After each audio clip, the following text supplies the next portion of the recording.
Hello, good people. Welcome to the latest episode of the Sim Standard Podcast with myself, SimFBallCritic, along with Smitty, and of course, AzureEffect is always here with us in spirit, regardless of whether you see him or not.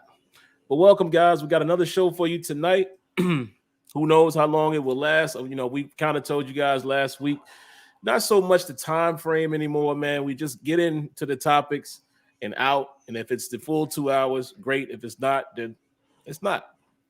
And we also will throw a real world topic or two into the fold as well. So just to let you guys know what we'll talk about tonight, for the most part, we definitely want to just give some, brief impressions of Battlefield 2042. We want to talk about the video game awards. Smitty brought this to my attention in regards to FIFA. So I won't give it away fully yet, but we'll get into that. And then we'll definitely talk about the Zac Stacy situation, man, that's out there. Some of you guys may or may not have seen the video. And also, unfortunately, man, we'll talk a little bit about the young Dolph situation. Something that's just seeming to happen a little too much nowadays, man. But first thing we're going to get into, of course, after Smitty tells you guys how he's doing, we'll give both of us, we'll give our thoughts on the game that you guys saw on last Sunday. Neither the Steelers nor the Lions wanted to win the game. I don't know. They just didn't want to win it. Weird, right? But me and Smitty will just give our thoughts on the game, man, and the teams as a whole. Respectfully, Smitty understands where his Lions are, man, as far as where they're going in the season. So I'm sure he's more or less just watching the team to see what they do and looking forward to the future. And ironically, I've been telling y'all the same thing about the Steelers. Okay, we got a winning record, but I done told y'all, I don't think they're going nowhere. So I'm kind of just watching and see what happens. I'm not expecting anything, but we'll get more into that in a minute. But yeah, Smitty, I guess we can dive right into that, man. How was your week? How's everything been? And outside of that, anything else you might want to jump into before we dive into the first topic? Like I said, we'll just jump right into the Lions versus Steelers. Shoot, man. No, man. Week was solid. You know what I mean? The very funny game. You know what I'm saying? Nobody wanted to win, man. Right. But no, I mean, solid week. I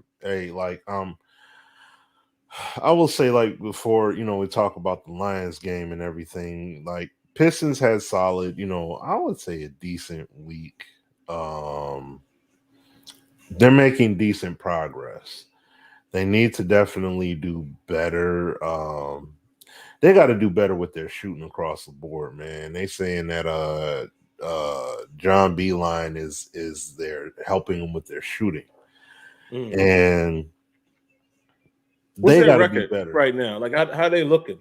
Now, Pistons, they're not doing good. It's like they're three. I think they're 3-10. If I'm not mistaken. So it's like they had a rough outing so far. The main problem with the Pistons is their shooting. They just aren't. They just aren't doing a good job at hitting shots. So I mean, while I get it that it takes time, for teams to get it rolling. I'm sorry, they're 4-10. I'm sorry, I'm looking at their record here. They won the other night. So it's like they do an okay job, but not a great job of, number one, playing sound defense. Number two, in the glaring, well, that I would say that's secondary to the primary problem, which is them hitting shots. They are not hitting many shots with relative consistency off of being set up. Other teams go down to the other floor and they bust it. So I know, they're using a new basketball and all that stuff and everything, but it's like, look, it took Giannis years to develop a jump shot. And now he's got a potent jump shot. And this is the year they're using a brand new basketball and everything. So it's like, and I don't know, Sim, you remember or not, but I mean, there was a point in time, I would say in the early 2000s when they switched up the basketball back then, and players were complaining like, "Oh man, I Yeah. can't shoot the way I need to, and my shot ain't falling because of the ball." And it's like you got to adjust to it. Like, I'm sorry, shooters know how to hit. Look, Steph Curry out here blazing. You know what I'm saying? Dang, no excuses, dude. Like I said, Giannis, it took him years to develop a jumper, and he's hitting his this year. So it's like there ain't no excuse to just be like, oh well, I can't shoot because no, you gotta play better. You gotta execute better. So it's like I get you can put it on coaching and say, oh well, this is a shooting coach and they need to work with him better, etc. Yeah, but at the same time, it's on the players to hit the shots. Like you got to the NBA some way, Yeah. somehow. You got them to look at you for whatever reason. You got to hit them shots. When that ball is rotated to you or that opportunity is created, you got to knock down some shots. It just can't be just y'all just clanking all these games. And that's why they have this. That's why they have such a bad record. Like they would be closer to 500 if they would hit shots. Because I know the one thing here, people blaze on Killian Hayes like he's just this horrible guy because he's not averaging these high numbers. But the one thing I will say, and he doesn't need to shoot more. He's more of a developmental, situational kind of player, and I've explained that before about him. But the point is, I'm getting at is Hayes would be averaging close to 10 assists right now if players would hit shots. Because when he's on the floor, he's not a great scorer. And he has to work on the jump shot. No questions asked about that. He's got to work on the jump shot so he can gain confidence with it and just hitting it consistently in general. But he does create opportunities, dribble drives, kick it out, all that stuff. And these dudes are clanking, clanking, clanking. So it's like these dudes are hitting their shots. That's gonna open things up for them a lot more. Like the few within these wins, I think two of the wins they had were like some quality wins. And it's like, yeah, when dudes are hitting their shots the way they could hit them, that's the thing. I'm like, you guys got to work on making that more of a consistent thing. And if you do that with, I would say, relative consistency, we would be a much better team right now than what our record speaks. So, I mean, it's very early in the season, 14 games, 82 game season, 14 games in. Yeah. But I want to see how this team progresses, especially the rookies and the young guys. Because we basically the heart and soul of our team is the rookies and the second year guys now, I should say. So I want to see how Cade works with these other guys and everything, and I also want to see how these other players grow up and everything along the way. They're doing a good job. Cade's doing good now. He's not blazing it every single night, but he's getting his leg. He's starting to get into the groove and getting into a rhythm of the game. So I'm liking his progression out there.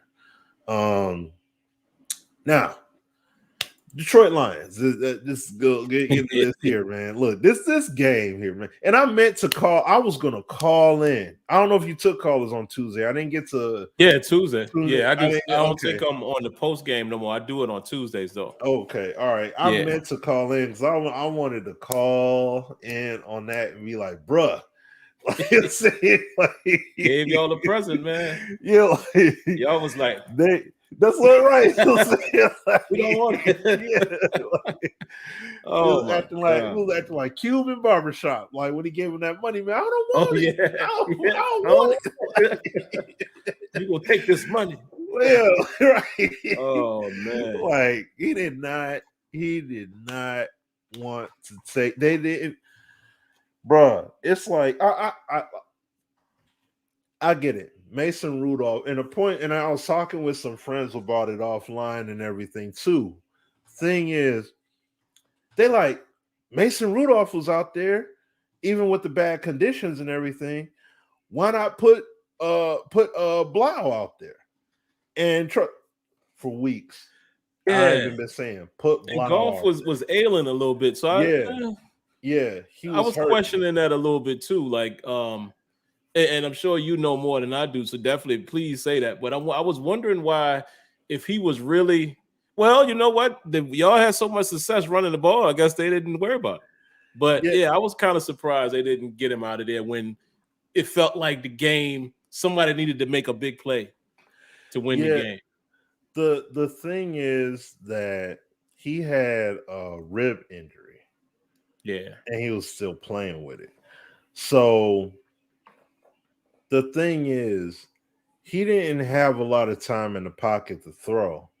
Yeah, That's he did. why that's why, as clearly, his game plan was hand the ball off, screenplays, dump offs. But the problem is when he's healthy, he does the same thing. You know what I'm saying? Like, you know what I mean? He checked down, he's checked down Chuck every single week. And he'll throw the ball out of bounds instead of try to make a play with it. And I'm not saying force it, but it's like if somebody is potentially there, try to get it in their hands. It's like my man will intentionally throw it downfield and out of bounds. I'm like, bro, especially if it's like a fourth down, like they're going for it. But this game here, they couldn't get the run game was working a little bit, but I mean, and I'm sorry, I get it. Dan Campbell took control of the play calling, but bro, 3rd and 12, you can't run the ball, dude. Man, On yeah. 3rd and 12 over and over. Listen, it worked. It worked a little bit when you played the Rams. I get it. You catch a team off guard. Oh, snap. They going to run the ball? Oh, you know, it can work here and there. I get that. But you kept doing it over and over again. And see, it's like either you're not comfortable with putting Blau in, which I don't understand necessarily, or it's like you want this dude Golf to just 100%, he just can't go no more at all, period. Then you want to say, okay, hey, yo, come on. And because there's no way you should have carried out that game plan, just still going with him when you can get someone in there that can at least try throwing the ball downfield a bit more. And I mean, at this point, you ain't won no game yet. Give the man a go this week. And I have to look back at because I meant to, and I didn't look back at like the press conferences or even the phone calls, because every week on the local radio station, on I think like on Mondays and Tuesdays, they talk to Dan Campbell on one radio show, and then I think on Tuesdays they talk to Golf. So it's like I need to listen to the audio clips. I'm gonna have to look them up and listen because I missed them, but I need to listen to those audio clips because I need to hear. I mean, clearly you can see why Golf has so few yards passing, which was atrociously horrible. But it was a point in the game, man. I think it was even into the third quarter where that dude was like, he had 40 yards. he had 34 yards at one Yes, time. I remember. And I'm like, and I'm screaming on the other end, stop the run. Like this, if you just shut the run down, what you gotta give the Lions credit on how they did it, like the formations and stuff. Yeah. And I was always telling the Steelers fans, man, like sometimes them records don't matter. It's the NFL. Like, look at all these upsets, quote unquote, that we've seen already this season. Yeah. Like, look at how the 49ers on Monday made the Rams look like they were the 7-2 team. Like, they handled the Rams. You see, it's like, yeah. I'm just saying, man. So I give credit to what the Lions did, but at the same time, I'm like, dude, the quarterback has thrown for 34 yards. Yeah. Wow. Throwing That was crazy. Screenplays and little check downs, and I'm like, it's 3rd and 12 or whatever. oh, they're gonna throw a screen. I'm like, what are y'all doing? Like, what or what run it. is? I'm like, And you they know started what? the game early with that. On their first series, y'all Yeah. ran on third down. I was like, oh, okay, somebody don't trust somebody or something. I see what it is. Or either they was respecting the Steelers defense too much. Because even I was like, okay, that's odd. On the first series, Yeah. like, yeah, Oh yeah, weird, man. bro. And it's like for all the frustration from Michiganders and Detroit Lions fans, all that had to happen was this field goal kicker that we had. Well, now he's released now. He got they cut him. He Yeah. gone. But he had to just make an extra point. And the crazy part about Yeah. it is it's done in regulation with the extra point being Yeah. made. That was It would have big, man. been finished. But then it goes into OT. And I'm like, oh, we're going to OT. Oh man, I know the Steelers gonna turn up. Watch, they're gonna turn up just enough, and we're gonna lose. And then come to Nope. find out, no, we stopped them because I went grocery shopping. So it was like I went grocery shopping a little bit before the game was over. I listened on the radio. Then I get back to the house, cut on the game, and I'm like, oh snap, it's still going. And the Lions they didn't made their way downfield. And it's like, Yeah. oh wait a minute. They They're in had range. chances. So They you had get in chances, the bro. range, and my man shanked it. And I'm like, oh God. So I'm You like, know what? I was y'all. nervous for y'all when they said the commentator said that at his career high was 35 yards. Yeah. I said, oh, please let him kick. And it's raining out there. Oh, he Yeah. ain't gonna make nothing. He not making nothing. I was like, what was he? Is he like a rookie or something? Like, why No. such He was 35-yard career long? Yeah, no, he was on. I think he was on like another team beforehand or something like that. Holy But moly! he was on. What was it? He was practice squad call up basically, and then we brought Gotcha. him up. So it's not like he was claimed off waivers or whatever. I don't think that was the case, but still, he shanked it. It's like now we got another dude off of practice squad call up playing right now as our, that's going to be filled. Oh, at least giving somebody else another try. Because Who after was what he y'all's did, kicker? If he did he start? He didn't start the season as your kicker. So somebody no, got hurt. yeah, our guy had a hip injury, our kicker, Okay. so he wasn't able to go. So yeah, that's why we had the other dudes. I don't know my man's name that as our usual guy, but him, no. If it was our usual guy, oh yeah, I believe he would have made it. But this cat though, no man. This cat, man, Oh come on. man.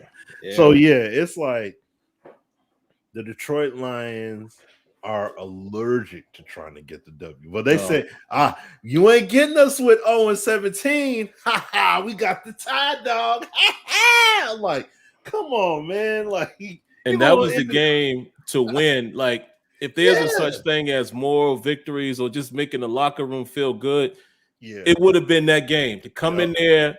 Not saying the Steelers were dominant or nothing, but to come in there and beat a team with a winning record at home on the road, like, that was your chance to kind of show the world, like, no, we can play because y'all have been in games. That's what I Yeah. was telling the Steelers fans, Smitty. Yeah. I told them leading up to the game, look, man, this ain't. We could lose this game. We could very well lose it. It ain't like me personally. The games I've seen y'all play, y'all didn't look trash. I mean, it was a couple Yeah, games. there was a few games we got blasted, but the way y'all played the Ravens, I said, oh, okay. Mm-hmm. And look, man, that was one y'all needed right there. And see, the thing that sucks, and this is a point my friend had made too, is like you look around the league and you look at the guys that we got rid of, for the most part, they're being successful elsewhere. You look at, I don't know what's going on with Galladay. I didn't really look into him, but you look at Marvin Jones. With the Giants, so Yeah, he with the Giants. That's what I'm saying. Like, you got Marvin Jones, Jamal Agnew, both making things happen. And even though they're not the winningest of teams, they're in rebuild mode too, but still they at least won the Jaguars. They're there. You got Laken Tomlinson, who was here before, and now he's a premier blocker in the NFL, especially for the Niners. You know what I'm saying? Of course, Stafford doing his thing with the Rams. You know, it's like we these are the guys we gave up, and that's the thing you got to put back into perspective. Because I'll be like, well, you got to remember, like, because they be like, Smitty, I don't know how you so cool about it and everything. I'm like, well, because we signed up for it. Everybody was clamoring for the rebuild. You wanted everybody gone. Folk acted like Stafford was the cause of everything going to shambles. So it's like, y'all got rid of everybody. And then it was like leading up to that Rams game. Oh, we love Stafford, man. I wish he was still our QB and all that. It's like, yeah, dude's an elite QB. He's a good quarterback. You know what I'm saying? So and now, you know, it's like this is what you paid for. This is what you wanted. Y'all wanted this team to be dumpster fire material to rebuild from. This is what happens when you do that. Oh, but they should have won those games, and they should have, and yeah, they could have won, but your team's not that talented. And yeah, you could talk about the play calling, especially this game right here. You could definitely talk about play calling on offense, especially. You could talk about some of the plays that was called. But at the same time, though, if this team was more talented, our running game would have been more potent. Maybe would have been able to score some touchdowns playing check down Charlie Ball. But we're not as talented. You still got to mix things up and everything as well. Like if I'll say this, if the Lions played with that same kind of intensity that they played with against the Rams, we would have won. Yeah, I probably would have won that one. Like, definitely would have won that game. So for us to not play like that and to still be able to get it, and we still gave the game away, basically, like, we just have to be better across the board. Like, in instances like that, that's where I gotta be like, yeah, we know we're not that talented, but bro, like, that one we should have won. I mean, even if you got to make the substitution, switch up the quarterbacks and just switch it. At this point now, latter half of the season, listen, we know who Goff is. Like what my man Thad said, man, he is super trash, dude, and he is. I'm sorry, he is trash. a terrible. What happened to him, man? What was it? Was it McVay's system? You know, early in his career, what? Like it seemed like he had a little something. You know, it had to be the. He's the type. You know what? He is the kind of quarterback. Everything has to line up for him. Right. He's like, and it's not to be disrespectful to him, but I mean, let's keep it a stat. If Kurt Warner didn't have that team that he had when he came in and got his opportunity, I highly, highly, highly doubt he would have ever sniffed the Hall of Fame at all. Mm-hmm. Yeah, highly doubt that, because when he went to Arizona, he had enough weaponry there. Now, let's not front like the Cardinals were some chumps. They were a good team. He had some solid targets offensively, and they had a sound defense. They weren't the whatchamacallits, the greatest show on turf, mind you, but the prime Larry Fitzgerald. Yeah, you still had a good team. That should be good. When he went to New York, though, see, he all of a sudden he couldn't zip them passes all over the field like he could when he was playing. And I mean, that was like the latter part of his career still. But the point was, he was a starting quarterback, and they were expecting that success level that he was able to bring when he was in Arizona to come to New York. And when he couldn't get it done in New York at all, because he wasn't a quarterback that could just put the team on his back in the sense offensively, in terms of making them drives like, I'm gonna make these receivers look great. I'm gonna throw them that way. It's like he's not that kind of quarterback. they already have to be good in their own right, and then he just puts the ball out there, and that made him look outstanding. That's why it's like Goff has to be in that kind of system in order to thrive, which is what he came into with the Rams. He had that. So he was able to do his thing initially, but then you saw him decline. And it was like, I guess McVay saw it early and said, oh, nope, got to get this guy out of here. Cut the cord some way, somehow. I'll give y'all draft capital and everything like that. Like it was that dire for him to get rid of him. And it's like now we can see it. Like I was optimistic on the guy, and I'm like, well, Yeah, he's let's give still him a young. chance. Like, Yeah, he like thinking he gonna be first able to do pick, something. let's see what he could do. I know our team ain't gonna be the best, but let's see if we could do something with him. And now he comes in and he just laid a big old fat egg. Like, oh yeah, no, I'm sorry. Like you've had enough chances. And the coach, when the head coach calls you out and tells you, yo, man, hey, Goff, bro, we gotta, you gotta do more, man. Like we gotta, because he said that. And Goff didn't take, I know the in the public media, it was like, oh, you don't do that. That's not what you're supposed to do. And he's like, but I talked about the whole team. Like I said everybody got to step up. But I'm just saying, Goff, you're a leader on the team. So it's like, yeah, you got to step your game up. You got to elevate, man. You got to do what you need to do to elevate. And Goff, he didn't take it offensively. He's like, no, he's right. Like, I am leading the offense out there.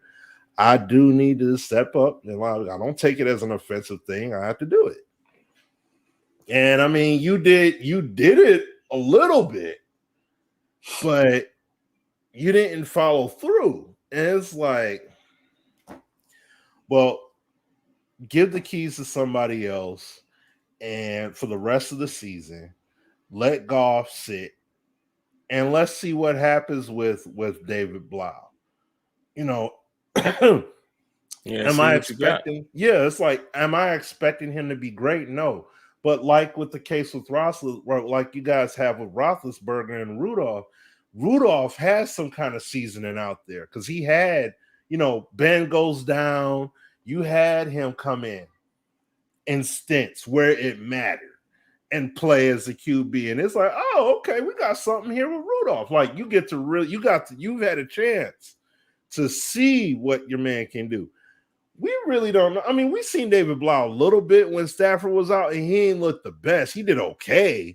But in comparison to Stafford, he's not going to be, he's not going to be remotely close to a replacement in terms of that good. But at this point, what Goff is doing, it's like anybody that could come in and contribute better than he can. Like if he could throw the ball downfield, be a bit more mobile in the pocket or outside of the pocket, cool. Let's see what he can do. So that's basically where we're at. And I mean, I'll say this too, and then I'll throw it to you. Once again, props to the defensive coordination and the man. Like, I mean, these dudes, listen, we clearly, look, maybe Aubrey Pleasant and Dan got to have a discussion, have a meeting of the minds, and really figure out what's up. I mean, yeah, he took over the play calling responsibilities, but I mean, the thing is, at the end of the day, I don't even think it would have even led to that if we had a better quarterback that would throw the ball downfield instead of checking it down every 5 yards over and over and over and over again. Like you gotta throw that pass, you gotta throw that ball downfield sometimes. I know we don't have the talented receiving core, I get it, but you gotta air it out there. Like, I mean, the play call can be drew up and everything, but Goff gotta see it and you gotta let it rip. You can't be just be worried about your being a check down specialist, because that's all. Look downfield, check. Look downfield, check. Look, check. It's like you're looking for the check. You're not trying to say, well, I could try to fit it 15 yards downfield, but man, this looks comfortable because my man is wide open and just 4-5 yards away and nobody's near him. Check. Like, no, you gotta take them chances. Cause like even watching the game, I'm like, I'm seeing opportunity. I'm sitting in the stands and I'm like, I'm seeing opportunities. Like, you have to throw it sometimes. You can't not do it and then just expect to win. It's not gonna work with checking down all day because they're gonna figure that out. Oh, he ain't gotta worry about golf throwing it deep. He just gonna check it all the time. So Check down Charlie. check down Charlie, man. So but no, man, I'll throw it to you, man. Man, what can I say, Steelers fans? Y'all heard it all on Tuesday. You heard it after the game. Listen, sometimes you got to face the facts. Hold on, guys. Let me back out of this lobby. Y'all know what I'm playing. Y'all already know what I'm doing. Sometimes you got to face the facts, man. The team is not that good, man. It's just the facts. Even though Ben Roethlisberger is still there, it's clear that the Steelers are rebuilding. We have a tremendously young offensive line. You got two rookies starting there. Kendrick Green as the center has proven that he's not the best center in the world. And it's just from a strength standpoint. He's just not. We've been seeing it all season. You saw it a little bit in his college tape, but he is aggressive. So maybe, and he can move. He's athletic. Maybe the Steelers, address that again this year and maybe move Green over to guard. I don't know. Mason Rudolph is what Mason Rudolph is.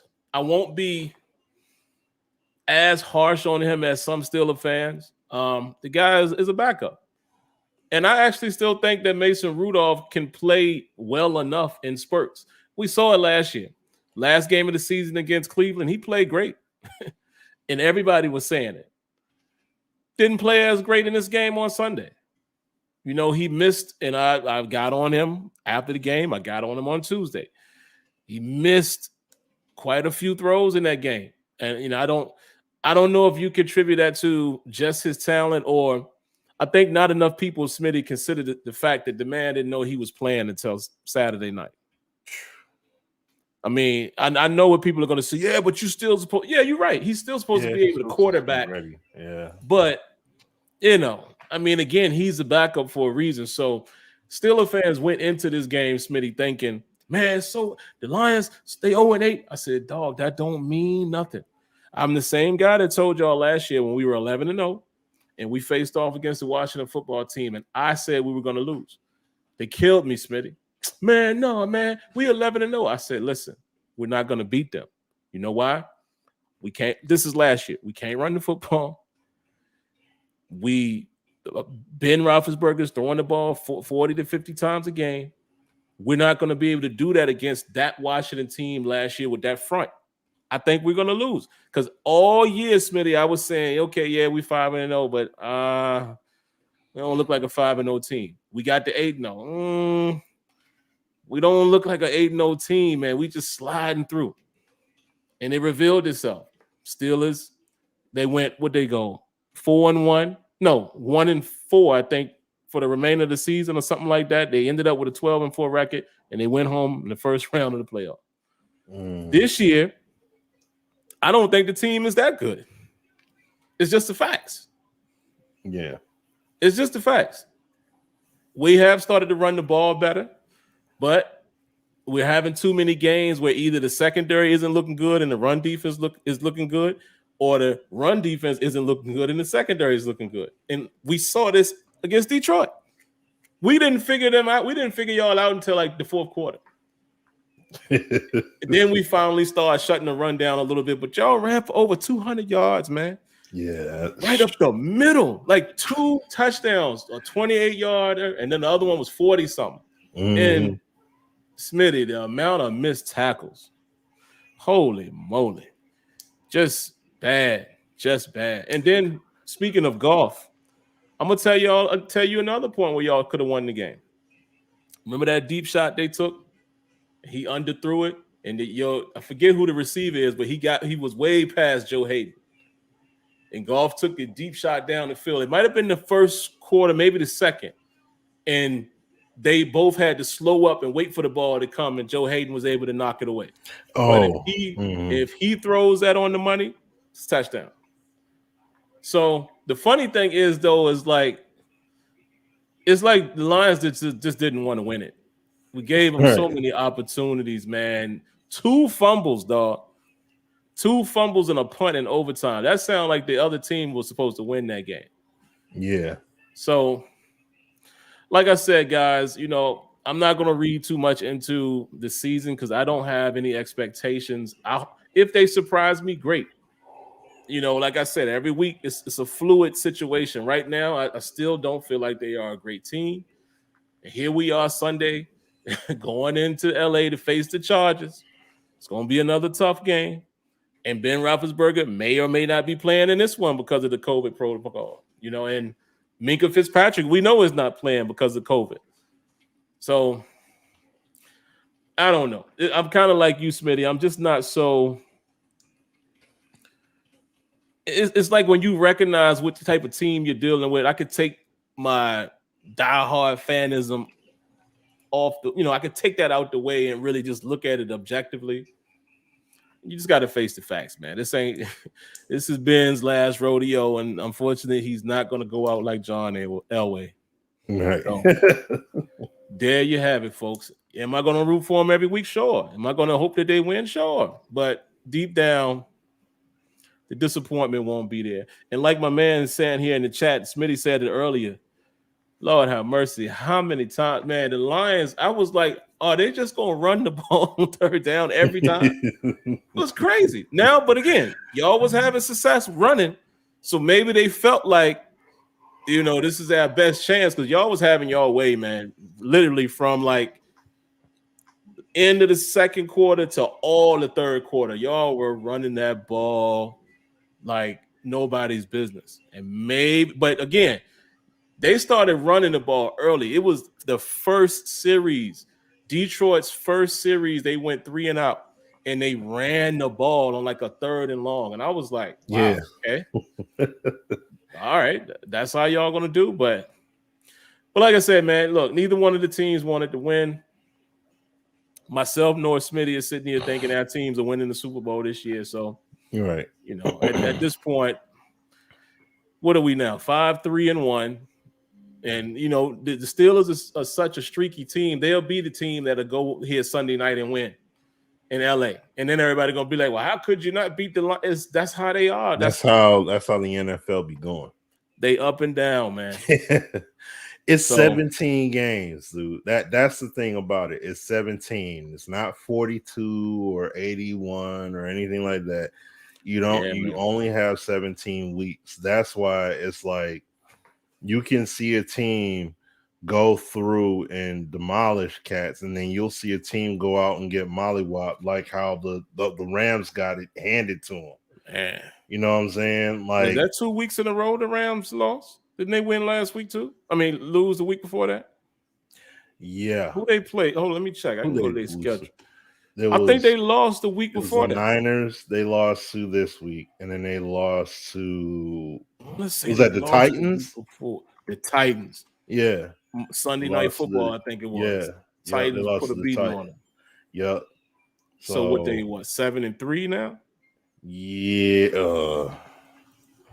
I'm not sure. And don't get it twisted. The Rams gonna still be there, folks. I'm just sorry to tell you that if you're rooting against them. They 7-3. Arizona is 8-2. Look at that. Arizona just lost to who they played? Cam. How about Cam going back to Carolina and they beat at that time 8-1. See what I'm saying, guys? And they got blew out 34-10. And they beat the brakes off of Arizona. See? I'm just saying. What did Cam do? And maybe Smitty, I don't know if Lion fans are this way, but it's probably all fan bases if we're being fair. But Steelers fans, man. And it's funny because I am a diehard Steelers fan. But I think we are so the Steelers winning those 4 championships in the 70s, which, of course, was before our era watching the games like that.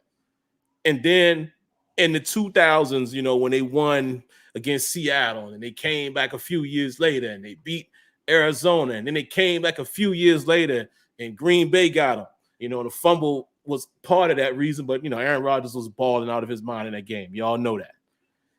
I think the Steelers fans are just so used to that always, you know what I mean? And the Steelers have been a team for years that they most of the time get to the playoffs. And so it's hard for them to accept sometimes that, look, man, this is how it goes. The team ain't going to be great all the time. I mean, and to me, and again, some people hate them, some people love them. It's still amazing to me in theory that in Mike Tomlin's tenure, there's never been a losing season. Now, take from that what you will. That's just weird. Like I'm not used to seeing that. I've seen it with Cowher, and I love Mike Cowher. I'm a Mike Cowher. I love Bill Cowher. But it's just strange that the team that you say you've been rooting for just since, say you became a Steelers fan since Tomlin took over, was 15 years ago, I think now. They ain't never been under 500. That's weird. So I see why people have these expectations all the time, but dog, the Steelers just there, yeah. And now, honestly, I think now is when we're starting to fall back down because we're the last of the Mohicans in terms of the older quarterback in our division. All the rest of these guys are young. It's the Steelers' time now to get back into that swing. And maybe coaching is the reason why they have stayed competitive these last few years. But if y'all really want to be honest about it, the Steelers have been going downhill for the last couple of years. Even last year when we were 11-0, they still did not look like an 11-0 football team, and y'all know that. You know what I mean? So I don't know, man. Yeah. And I'll just say real quick, I've seen some people say, like Brett, they're saying they didn't have Kyler Murray or DeAndre Hopkins, and that's true. But they didn't. Okay. But hold on. But check this out though. They didn't have those brothers when they played against the Niners the week before, and they beat them 31-17. See what I'm saying? Yeah, so that NC kind of got to throw that one out the window a little bit there, because I mean, the current. Let me see, who was it?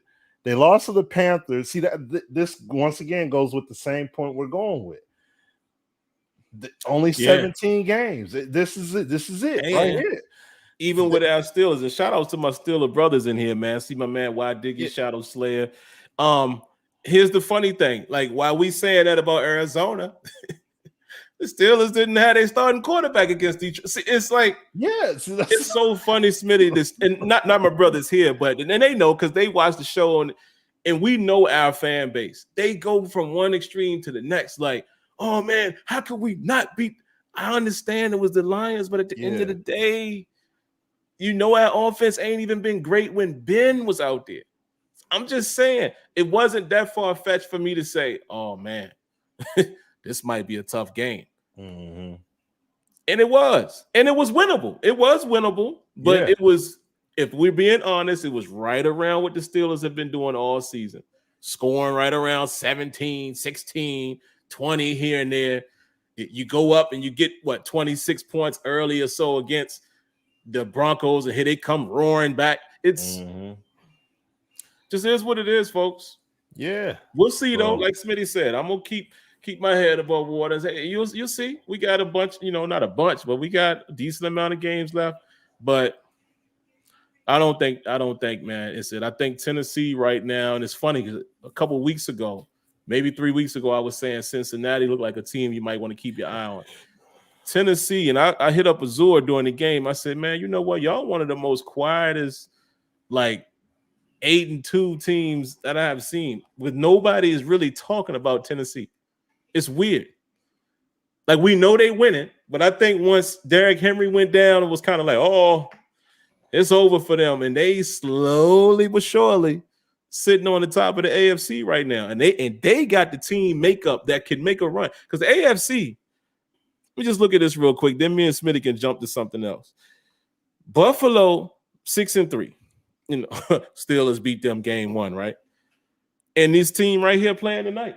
You better keep your eye out on Bill Belichick and them. I don't know if y'all been paying attention, but yeah, Patriots been playing some good ball here lately. They 6-4. We'll see where they are after the night. Ravens 6-3. Steelers 5-3-1. Cincinnati 5-4. Cleveland has fallen all the way to 5-5. Who else is the next closest? Chiefs are 6-4. Look like they might have got their swag back last week, but we'll see. Chargers 5-4. Raiders 5-4. The AFC is up for grabs, but that team out there in Tennessee is pulling away. They 8-2. So, and King Henry might be coming back. So I'm just saying, man, this AFC race is going to be a little strange. And that's why some people, Smitty, are telling me to temper it down a little bit on the Steelers. But dog, let's just be real. Even if we get to the playoffs, like I don't have any confidence that we run through the playoffs and beat any of the top NFC opponents in the Super Bowl. I don't see that from this team. That's all I'm saying. Anything is possible. I just don't see it. I don't see it, man. And we got a tough road coming up. And let me share that really quick, Smitty, and then we'll move on. For those that don't know, the Steelers fans know. But listen to this schedule, man. Listen to this remaining schedule, and y'all tell me where we're gonna end up. Now, again, anything's possible. Yeah, that's tough. I'm looking at it. We got the Chargers in LA, Cincinnati for what it's worth. Cincinnati gave us a beating earlier, and we got to go to Cincinnati. Then we got to play the Ravens. Then we got to play the Vikings, who ain't that bad. You know, that's a tough team. Then the Titans. Then Patty Mahomes and the Chiefs. Then Cleveland. We did get Cleveland already, but remember, it was a 15-10 game. Does that happen again? Then you finish the season against the Ravens again. That ain't pretty. So I hate to be negative Nancy. I'm just trying to keep it 100, man. With old Ben.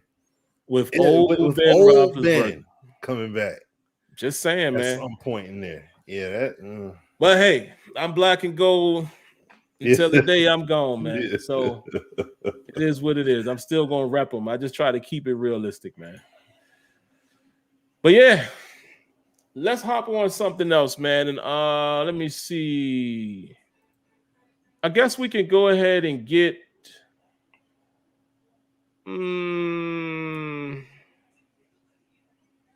let's go ahead and knock some of this game and stuff out the way, and then we'll finish up with the serious note stuff. Oh, okay. All right. Yeah. I guess I'll talk about Battlefield really quick. Then we can throw it, definitely throw it to Smitty.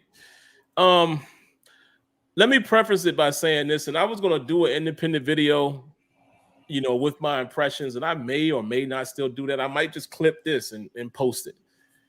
But here are my impressions of Battlefield 2042 so far. And let me give you guys a disclaimer. I'm not Stone Mountains. I'm not Westy. Stone Mountain. Westy. I'm not Jack Frags. I'm none of these guys. And those are the people I looked at them. Those are the hardcore, not even just Battlefield. They are hardcore shooter enthusiasts, right. Meaning that's what they do, right? And me too. All of us maybe. We all play shooters. I've been playing shooters since, honestly, the game that got me into shooter, and some of y'all would know this. I know Smitty gonna know this because Smitty knows everything about games. He's a historian. I keep telling y'all that. Was 007 on Super Nintendo, brother.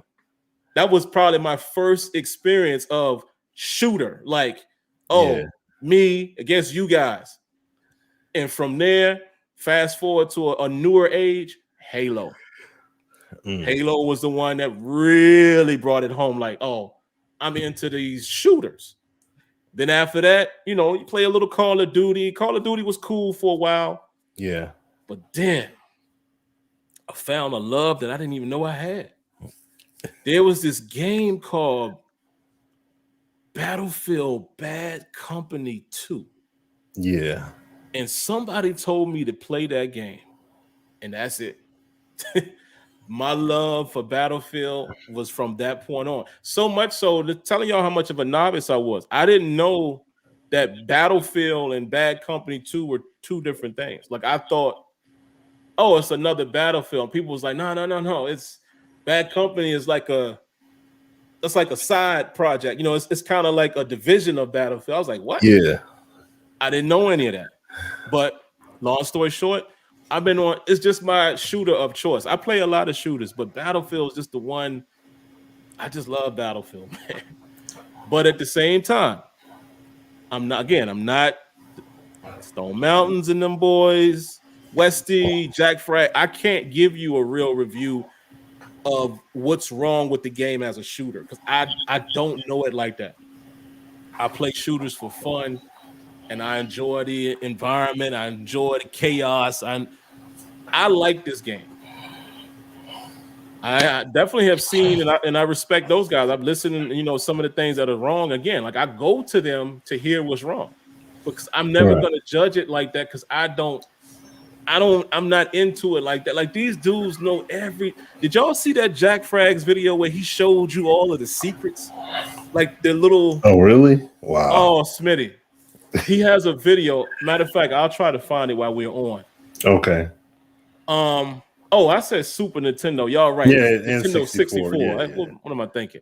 But he has a video where he's showing a lot of these secret things that people may not have known, like how you can knock down some of the towers, how you can pull apart the ship on one of the boards. Just little tricks, like how you can tell where to aim your missile based on using the spot. Like you just got to watch it. The dude showed like 15 things that I never would have known. But this is what I'm saying. That's what these dudes do. So if you better believe if Westy says there's something wrong with the game, I'm listening. Right. Same with Jack Frags. I'm listening. Yeah. So my impression, take it from a casual shooter lover, not a hardcore guy where I'm looking at, and again, I'm into details too, but I don't know war games like that. But if you're taking it from me, I love this game, man. I'm having a ball. Like, I am. Now, here's the things that I don't currently like about it. Couple things. I like the portal idea. And, well, before I even get to that, first of all, I don't like the fact that they don't have all of the traditional game modes, if you will. Like, they don't have team deathmatch unless it's built in the portal. So, for you guys that don't know what that is, portal is basically an area where you can customize your experience, which is dope, by the way, because you can create, it's so finite. It's almost like Smitty. Well, you've probably seen it, but it reminds me of, for you sports people, you know how detailed you can get with your gaming experience with NHL, with the sliders and such. It's kind of like that in terms of what you can build, how much damage you want, how many tickets it takes to win the game, what boards, the size of the board. I mean, it's endless. Team deathmatch is in there. They don't have they never really had domination, I don't think. That's more so Call of Duty. But Conquest is kinda that. Yeah. So I guess my biggest beef is the reason why I like Team Deathmatch is because Battlefield is a game that is best played when you're playing with people. But you don't always have people to play with. True. So when I don't have people to play with, I want that quick Battlefield experience. And Team Deathmatch, I think you can still get it off with that. You don't really need to communicate so much because it's, it's kind of, I find a way to have fun with Conquest and all of that, but it's kind of, without being with people, you know, it's a drawn out experience, if that makes sense. It's kind of lonely because people don't talk no more. Remember when you used to play back in the day, Smitty, and you jump on a shooter, everybody got their mic on, and none of that happens no more. So because of that, if I'm not playing with people, conquest is not the first thing I run to, even though that's the grandiose experience. So that's the first thing. I don't like that they don't just have a dedicated place where you can play team deathmatch, except for in the portal. Now, speaking of the portal, Jack Frags mentioned this as well, and now I've seen it for myself. There's no way to save that hosted server. So I built one. Matter of fact, let me show y'all right now. Here, I'm gonna put this out here. So for you guys that are into a team deathmatch experience, boom, right there. I have a server that they call it a hosted experience. That is my code, right? All you got to do is go in the portal. You can search for the experience code, and it'll show you I've created team deathmatch, minor modifications, minor, like stuff that you probably wouldn't even recognize. But I've included as many maps as I can. Just classic team deathmatch. Right now, I got the tickets or kills at 250. I think I might bring that down to 200. But problem is you can't save that. So if I'm not on, it's not active. And I don't like that. I feel like it should be an experience that's built, but people can pick and they can just go in there and play that experience. They shouldn't need me as the host. You understand what I'm saying? It should just be there. Like Smitty should be able to go in and be like, oh yeah, let me go to Sims gaming experience because I want to get that team deathmatch on. He jumps in there and it's already like 60 people in it. Because it's just a option. The code is out there. We've given it to all the people we know, and y'all can jump in and play whenever you want. You can't do that unless I'm on. That is stupid. And Jack Frag said it too in his video, and then for me seeing it for myself, I'm like, oh, okay, I see what he's saying. That's terrible. So once again, yes, team deathmatch is in the game, but it's only in the portal. And then if you get lucky enough and find an experience that you're liking, you can follow that person. But as soon as they go offline, it's gone. So the only time you can play in that experience is when that person is on. So I'm constantly fishing for team deathmatch. I know it's early, so I won't criticize them too much for this. But another thing that I don't like, and actually, let me see. It might make more sense to show you some of this stuff, guys. Give me 2 seconds. Let me open up my capture utility here. And I want to show y'all, man, because I'm a visual person. So, for you guys to see it, it'll make a little more sense as soon as it lights up here. Speaking of capture utility, I got some beef with Elgato too. This thing just ain't, it has not been working properly in a while, and I don't know why. Well, hold on, guys. It should cut on here in a second. There it is. All right, let me share it.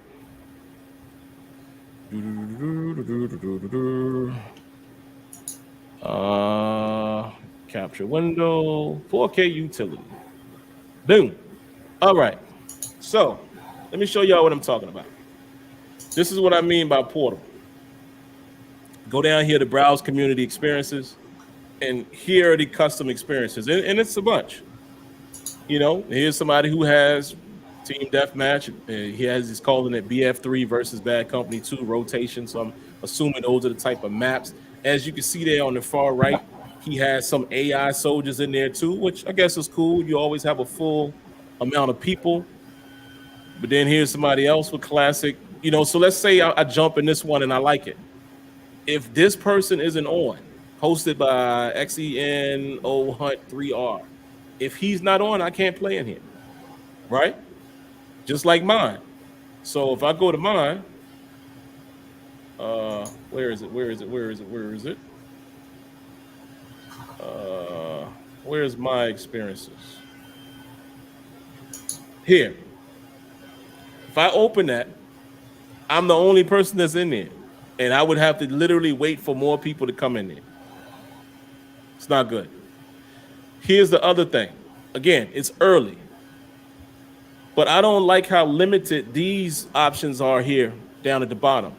Having a ball playing Bad Company 2 Rush, but as you can see, it's only two of Bad Company's maps.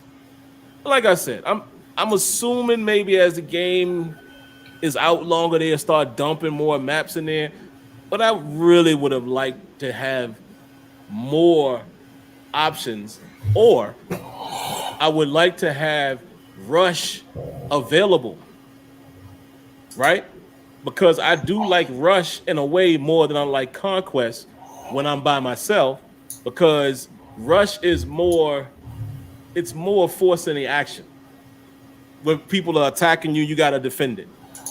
Whereas Conquest, like I said, is more like domination, where it's kind of the same thing, but you can run all over the place and you're just trying to, dominate as much of the territory as possible. Rush to me is a kind of a mix of deathmatch and a domination, because they coming or y'all are going, and it's gonna be a lot of chaos. But here's the problem, party people. Do you see Rush? I don't. I don't see it. It's Conquest. There's Breakthrough, which kind of like that, but I don't know. I got to play Breakthrough a little more. Maybe some of you veterans can tell me, man. Is it very similar to it? But again, my biggest, and look at this. This is just crazy. Look at my man Michael K. Williams. That's just Yeah, man. it's nuts. So those are my little knocks on it, man. Loving the game for the most part, and even while Smitty is talking, maybe I'll play a little bit and let y'all see how terrible I am at times.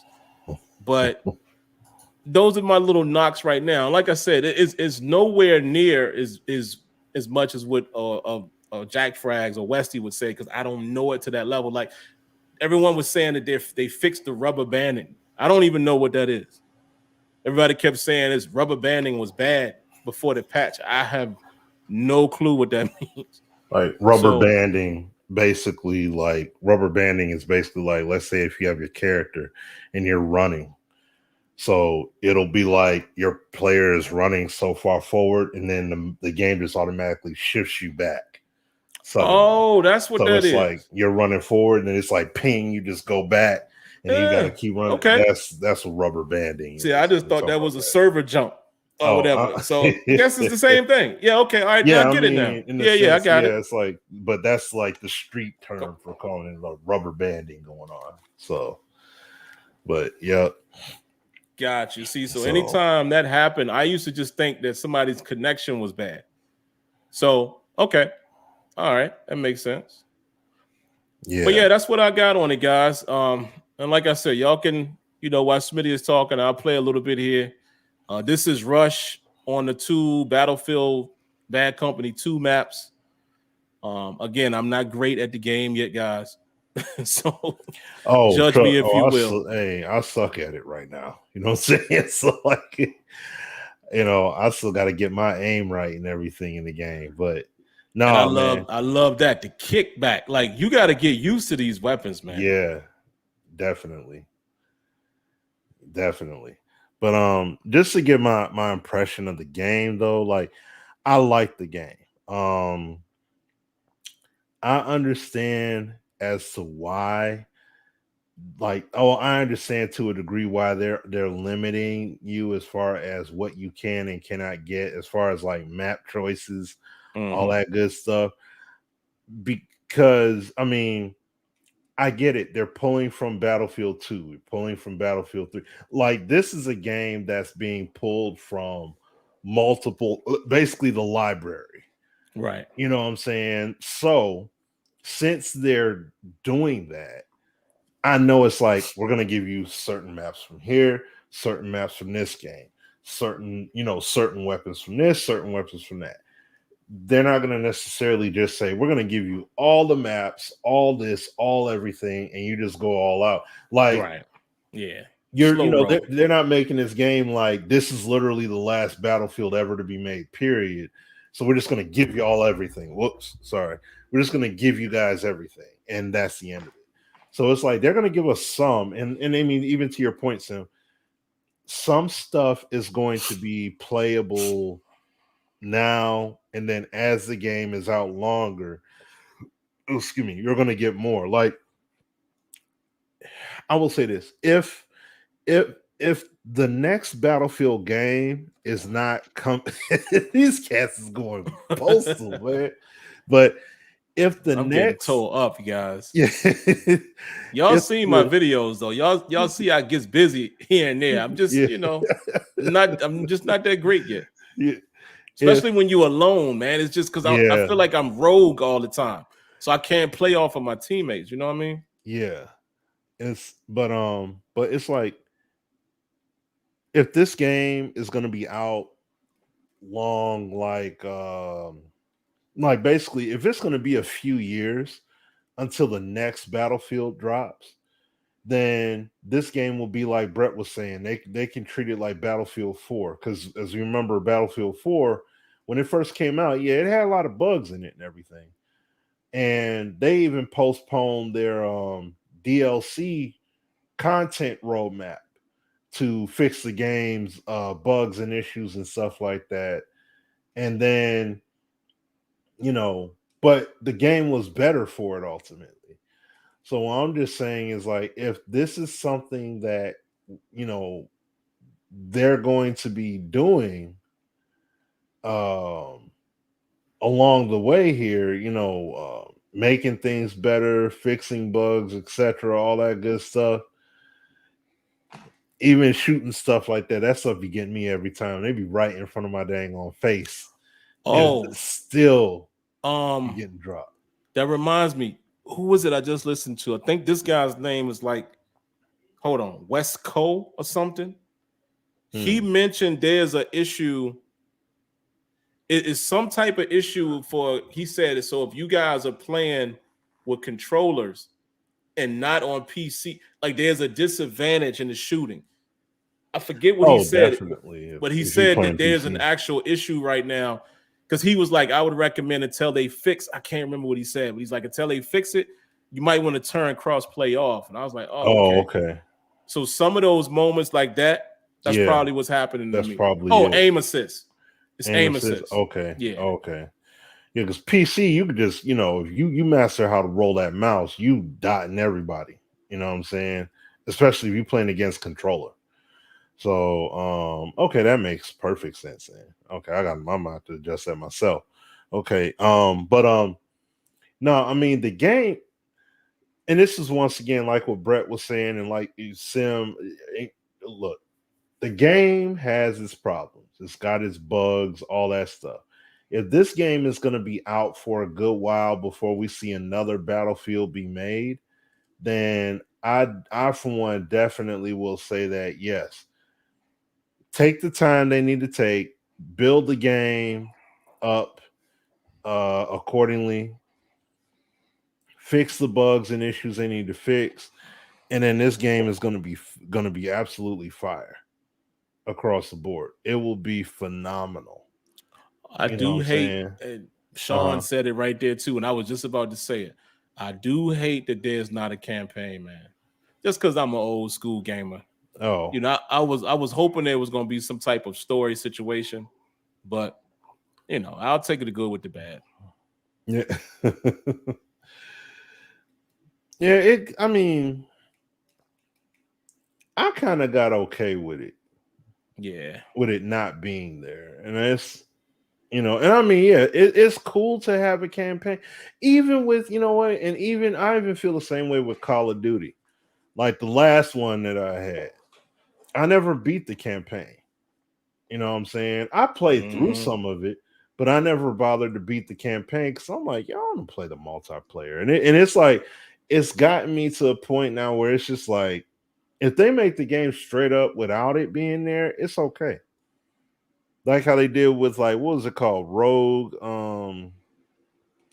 not Rogue Squadron, but it's Rogue something. It's a shooter, third person shooter. they have out there, like games like that, Apex Legends, stuff like that. Like, yeah, there's a story behind the characters, but it's not really, there's not a story mode you play through where it's like, you get to experience every weapon, every character type, and all that stuff beforehand. You just play. And it's like the same thing here with this. You want to know the story of the game, go to the website. You know what I'm saying? Like, they basically they told you what the game is about. So it's like, you know what the game is, you know what it's about, just go ahead and go play. And and then they give you all these different maps, all this different stuff as well. But yeah, like I love the sandbox aspect of all of this that they've done. Like, it's ultimately, this is what we want to get down on. So I love it. In the world. Y'all see what's happening? It's like before I could even try to shoot.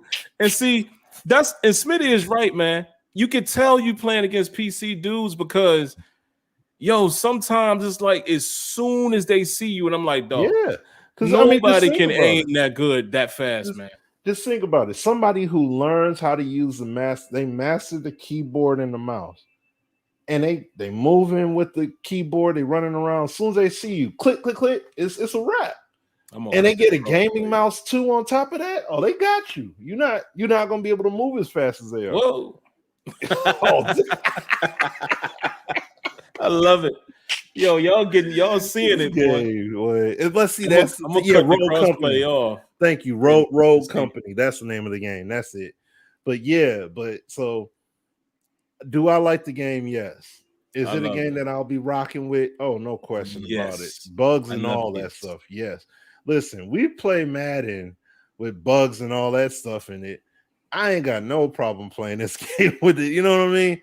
So it's like, I've reduced Madden. I've only played it when I'm in play the league games. That's it. Yeah, like that's where Madden is at. Like look, I found Madden 08 PC version. Some people have done little mods and stuff to it to kind of tamper with the gameplay a little. And then outside of adding rosters, like I'm gonna see how they do it, adding rosters and all that stuff and everything. And then I'm gonna go ahead and just do that and play that as my football fix. If I'm gonna do a franchise, I'll play franchise in there. Playing Madden 22 to do it is just, it's a waste to me to do. Man. I mean, we've given the feedback, we've made the points, we've done all of that, and it's like, if I'm sorry, I can't rock with a game that ain't rocking. You know what I'm saying? You get the game rocking, then we could do something. Like Battlefield got its bugs and issues, but at the same time, if the gameplay is like, yo, I could love this game. Yeah, it's got some stuff that'll make you cringe a little bit and sometimes get a little upset. But overall, experience-wise, it's like, yo, you know what I mean? Like, I'm still having a real good time playing. Look how your man moving. Yeah, he got to be using a mouse. Oh yeah. Like, so unless he's using a modded controller for it, because I mean they do make some of those, but I mean I don't know how well it will work with Battlefield necessarily. So yeah, I don't know how it worked with Battlefield. Call of Duty, I could definitely see that, but Battlefield, not necessarily. Oh, look at that, my team won. And look at my one only kill. Hey, look, kills and assists one. I don't like that either. That it don't. I mean, I guess it's not a big deal, but I noticed they don't show the scoreboard either. Yeah, they don't show the traditional scoreboard, like for you to see your KD and all of that. But I mean, I could. It doesn't really matter to me. I do kind of like how they throw this thing up with what you did best at. That's kind of cool. Yeah, I think I'm gonna keep it up, guys, while we continue to talk. Why not? Give y'all some other visuals. Yeah. Let me cut off the crossplay and see if that makes a difference. But like I said, I got videos on the channel to prove to y'all. I be rocking. Right. You're like, I'm official. Yeah, I be rocking when I'm rocking, but sometimes, man. Yeah, no, sometimes I'm I gotta play VIP. That VIP joint. Yeah, let's try to really get it in, because I don't have to necessarily truly rely on the team. It's more like you just trying to kill the VIP. So you're not really too concerned about, oh, well, we got to work together as a squad, and I hope this guy has my back and they covering me as I go here. It's like, no, we just got to get the guy. So if I see somebody there, I'm gonna get him, and then I'm gonna try to get this guy over here. You know what I mean? So, and it messed me up at first too because I didn't know that it kept switching. yeah, the loadout. it keeps switching your loadout. Yep. So, I was about to say, man, that's a bug. That ain't what I chose. But reading is fundamental. Once I read it, I said, oh, okay. I was like, why they keep giving me this sniper rifle? Somebody upstairs got to be. See that red dot?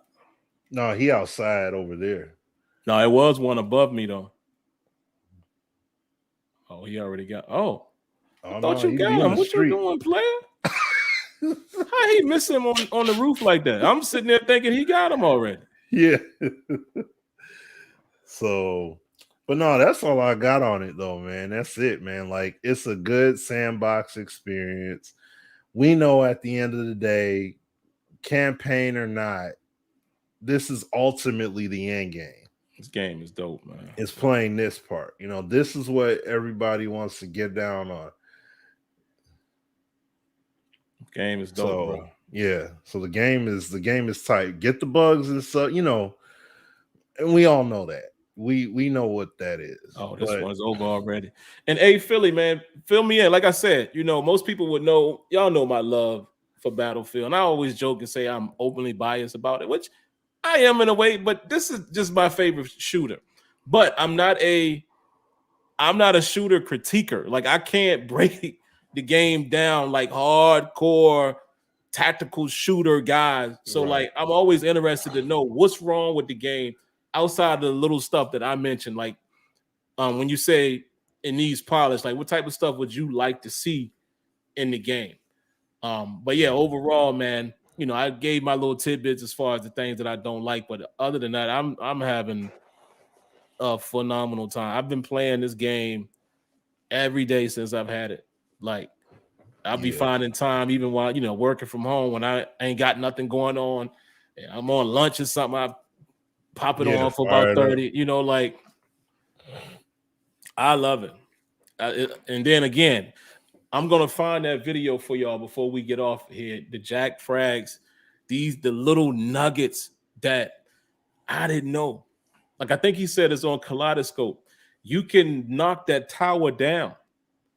You can bring it down and make it fall, and it will kill somebody. Like, if it fall on people, but like, basically, you could take the C4 and blow the cables, blow the base up. Oh man, you got to see it. It's crazy. And I was like, see, I would have never found any of that. Like, so those are the guys you want to go watch. Again, those are just a few people that I know: Stone Mountains, Westy, Jack Frags, which Jack Frags is pulling in millions of views, so everybody knows who he is. Everybody knows who Westy is.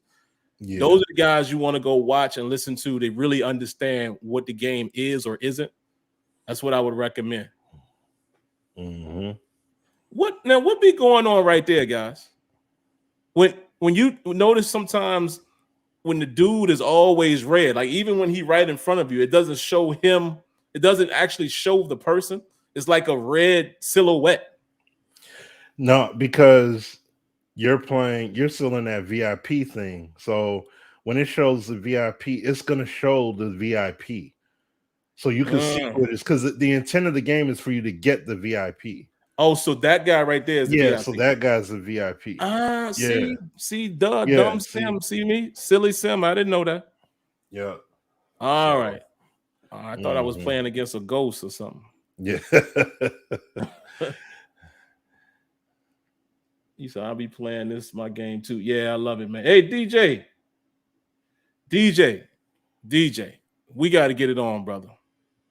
I think I still got you as a friend request, man. But I got to catch, and that's the thing. Y'all see the thing scrolling there.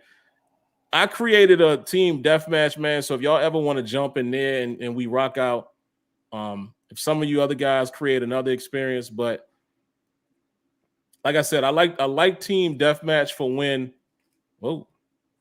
I don't have the ability to play with somebody, because But as you can see, I'm slumming right now, and it always like that. It's always like that when you play in front of people. Go look at my videos, man. Y'all saw me getting busy. Go look at my videos. But I don't care. It is what it is. I ain't got no shame.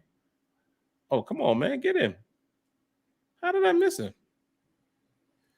But yeah, man. Yeah. So yeah. Let's see what else. The FIFA thing. Oh yeah, the FIFA thing. Because like this is basically what I was hinting at. Hold on, let me pull it up. I gotta look it up real quick. VG Awards. What is that? Oh, got me one. Oh, got that kill. This is like the point of me even talking about the VGAs is just in regards of the fact that. Oh, go ahead. Oh no, I ain't even see where is it at? Oh, here go nominees. The fact of the matter, where is that? Okay, here we go. Where is it? This lets you know how the sports gaming has truly fell off the grid. Hold on, I'm looking for it. Best sports / racing game. Like, I think they incorporated the racing on purpose so that way those games could be nominated. Because, I mean, to give Forza some love or something like that. But I mean, look, the nominees for the best sports game, basically, in racing, F1 21, FIFA 22, Forza 5, Hot Wheels Unleashed, and Riders Republic. Now, mind you, and I haven't played Riders Republic or I haven't played F1 or Forza, but I've heard F1. That series is like the ultimate racing simulation kind of game. So I've heard about how that game is. Forza 5, Xbox fans absolutely love that game. It's hot. Riders Republic.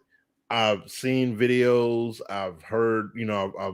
I've looked at a review. I think maybe two. Seeing what people say on Twitter about the game, and they're just like, "Yo, this game is a lot of fun. They really enjoy it, etc."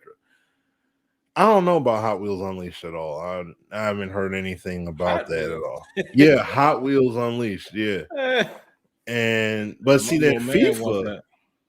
To see FIFA as a part of this is like, I mean, there's nothing else. I mean, we know the debacle with PES. We know what the deal is with that. Madden, of course, we know what's up with that. NBA 2K, and we know what that game is. And it's like, I mean, you got NHL and like these other games, like they just really, they just really don't get much love like that at all now.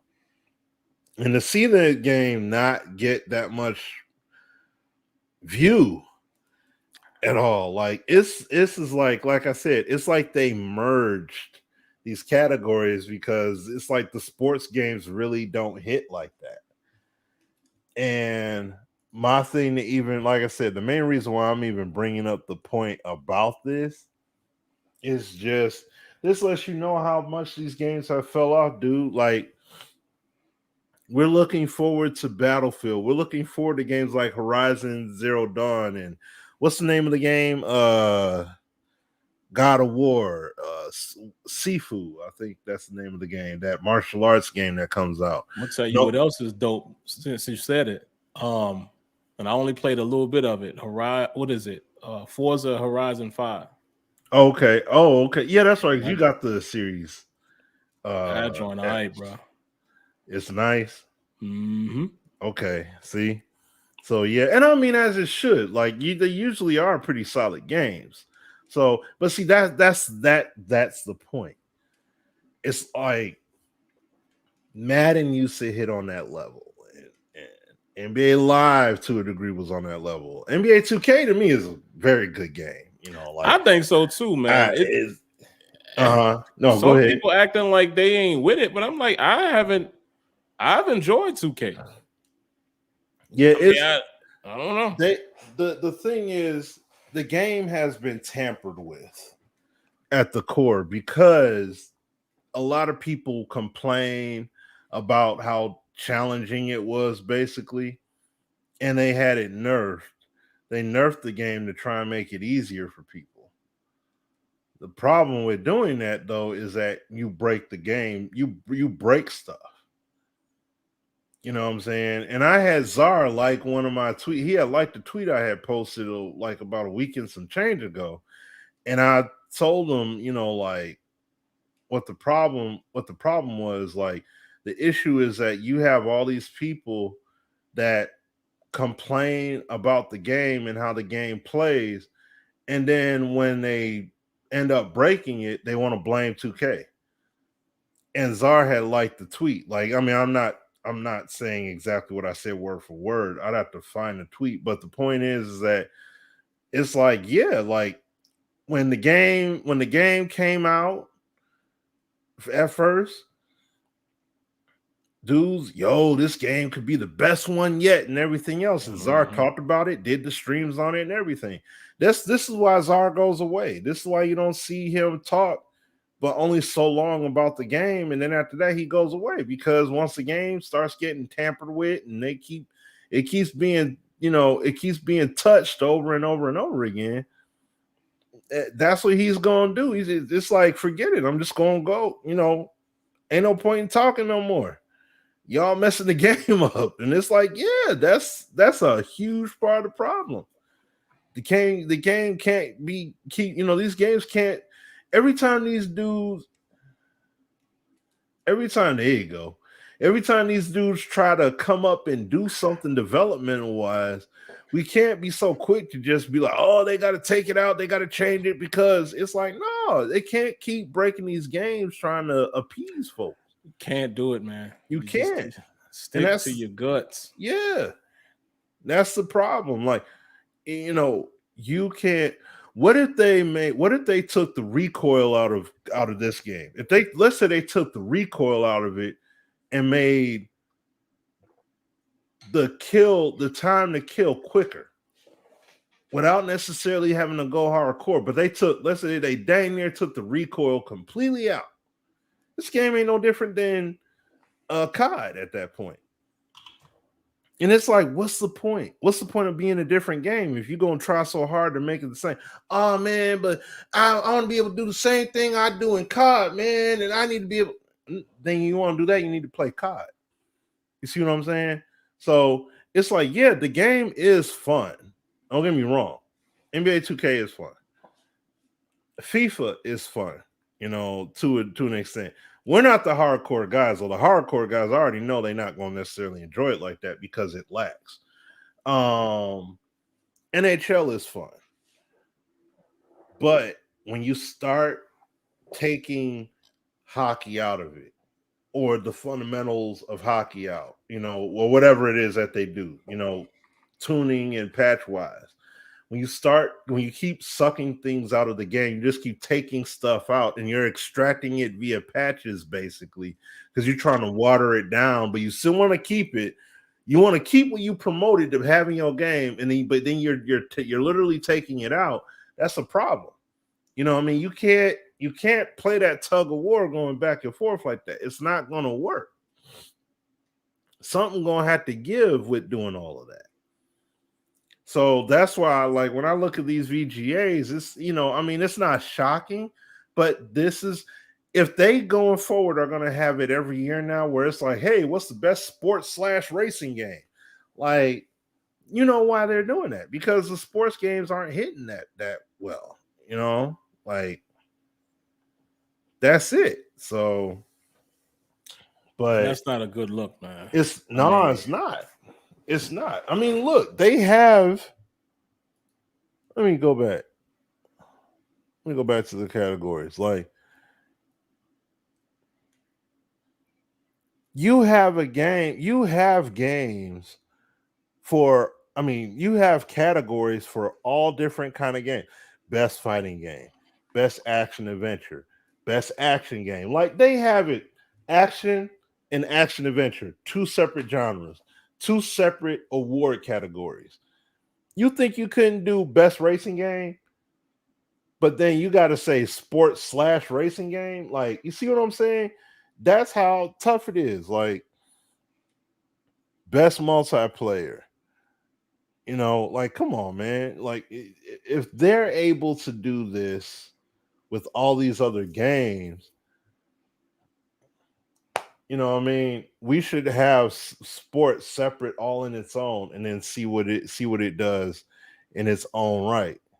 So, I mean, but hey, like I said, this is what this is what companies like EA, and I mean, I know these video game awards are not. This is not an end all be all thing, obviously, but this is the kind of stuff that EA ends up doing. They do this damage to themselves, and we're like, yeah, this is what EA has made. This is what, to a degree, this is what 2K has done ultimately. You water yourself, you've diluted your brand down to this capacity. And yeah, you getting your money. People buying them packs and bundles, and people buying that VC and everything else. Like, I was talking to one of my friends earlier, my man Dre, shout out to him, but we were talking about GTA, and it's like, bruh, GTA 5 came out in 2013, and people are still buying it brand new to this day. Are you serious? Pumping, yeah, still pumping in money into whatchamacallit, the GTA online stuff, buying, putting the money in, buying the, I don't know, whatever the currency, online currency is in there, buying all of that. That game came out in 2013. That game's been on 2 different console generations. And and they still going at it. So it's like, yeah, when that is what's happening, you know what I mean? Like, but people saying, man, I want a GTA 6. And it's like, yeah, but look how many people are still buying this game brand new. Look at how many people are still purchasing, making the extra microtransactional purchases to this point right now. So it's like, if y'all still doing it, why they gonna stop?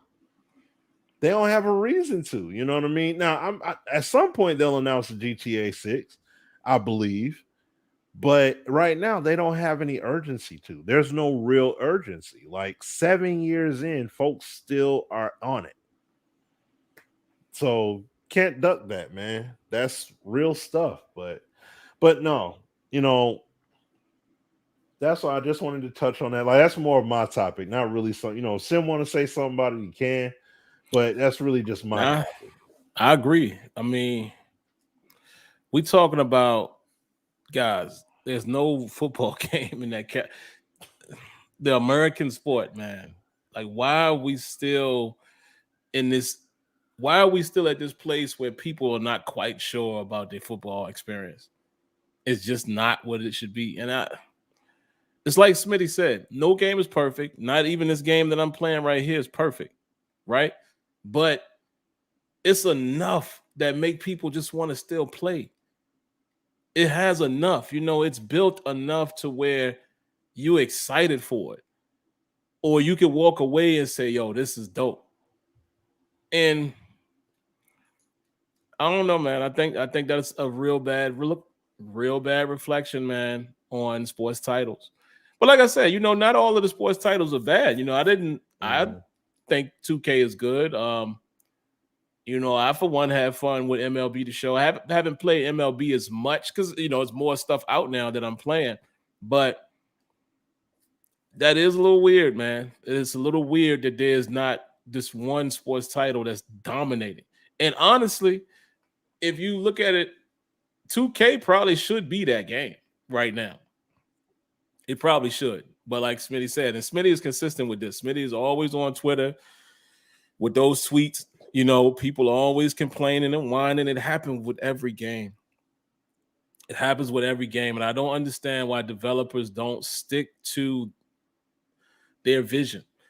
Stop changing everything because people say, oh, this is too hard, or you should only be changing bugs, man. That's it.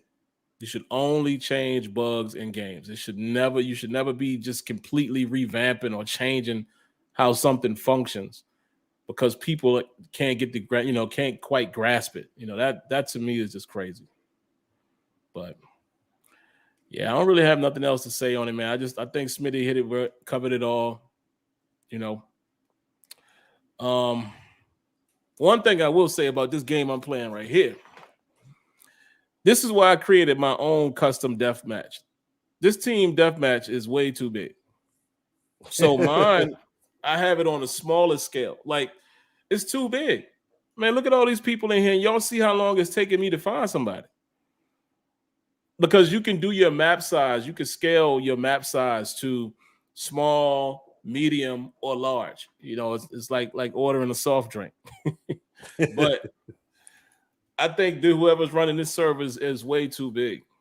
Way too big. But yeah, man. Let me see what them Sixers doing. Philly said they was playing on. Yeah, I got it on back in the background now. Frostbite did NHL hockey justice, much better game. Okay. If DJ is still in here, I would like to know, DJ, do you agree with that assessment? Because DJ, big time NHL player, man. He's been telling me and Smitty about that game for years. So I do want to hear from more of you guys. Do you think Frostbite has enhanced the experience? And if it did, here's the question, Smitty. It always comes back full circle. People always say Frostbite ruined Madden. Frostbite isn't for sports games. I get it, but I've always said, well, I beg to differ because NHL now is on it, but FIFA been on Frostbite. Yeah. So I don't know. I don't know if I believe I can't agree with that one. Yeah. Mm-mm.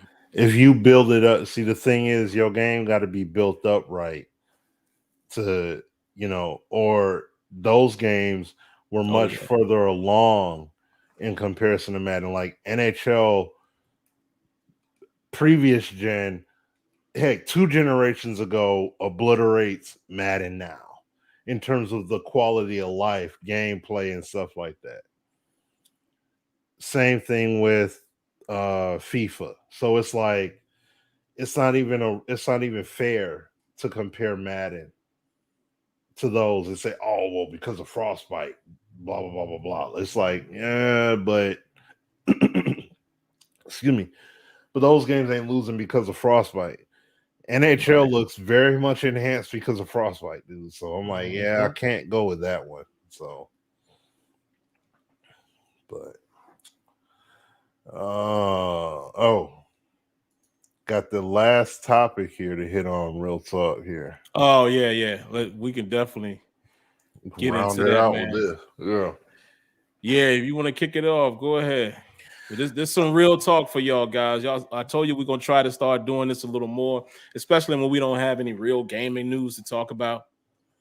Yeah, it's well, I mean, I don't even know what it's about, to be quite honest, the dispute and everything. I mean, but I saw the video clip earlier, and I mean, Zac Stacy, whatever was going on, I mean, to get that raw look, I will say this. Whatever it is that you got going on that you're that upset about with, your, I guess in this case, your baby mother, you can't be taking it out on her neck, though. You know what I'm saying? You can't. He went crazy. Yeah, like he went straight to the head, smacked her, pushed her down, throw her up against the wall. It looked like he was about to leave, and then he came back, scooped her up, and slammed her and everything, like, and then left out. And it's like, I don't know what, who knows what the situation was even about. I mean, look, I'm not gonna like. I'll just say, as far as looking at this just initial right now, I mean, dude's in deep trouble. Yeah, he in trouble. There's no question about that. we know details are going to come out. There's going to be details. There's going to be a deep dive into this, all that, and there's going to be some stuff looked at into this. So, I mean, domestic violence is as wrong as all get up, regardless of what is going on, what y'all agree on, disagree on, argue it, whatever. It's foul. You know what I mean? And you can't, you know, nothing gets solved that way by doing that. And I mean, now you look even worse because you're on camera. You're on camera doing all this extra stuff. And it's indisputable. You know what I mean? Like there is no, she did this, that, and the third to me, and I'm upset and everything. Like it'd be one thing if you got upset and stormed out the place and didn't do anything. And she ran up on you or something. Yeah, Even that's still gonna be tough. Yeah, it's still gonna be tough. But yeah. But if she maybe if you can prove that you were provoked and lost your head, but bruh, oh man, I can't shoot. Wow. How that thing happened? Yeah, no. That ain't that. That's the thing. You lose all of it when they do the damn. And the other thing too is they're gonna look at you as this is big old NFL player, and he did this. You know what I mean? So it's like they're gonna look at you like, no, you got to be composed at all times, no matter what. But for her though, you know, I mean, for him, he should have handled that way better than how he did whatever was going on. But I mean, now I don't know. He in some What is going on, DJ? I can't wait till we can play, man. Because y'all see why in these games I be getting tore up because I'm just running the road. Yeah. But like the videos that I posted, a conquest and all that, when I'm being strategic, but you have no choice but to play like this when you by yourself. Yeah, Sucks, that's man. true. That's very true. So, but not like, I mean, I feel, but I will say this: I'm glad that the baby didn't get harmed in it, inadvertently, because the baby was not. It's not like the baby was in a whole nother room. Right, baby there, was right bro. there, so he could have done something, done harm to the mother, knocked something over, break something or whatever, and knock the baby over to whatever in his blind rage, and hurt the baby as well. So it's like I'm glad that.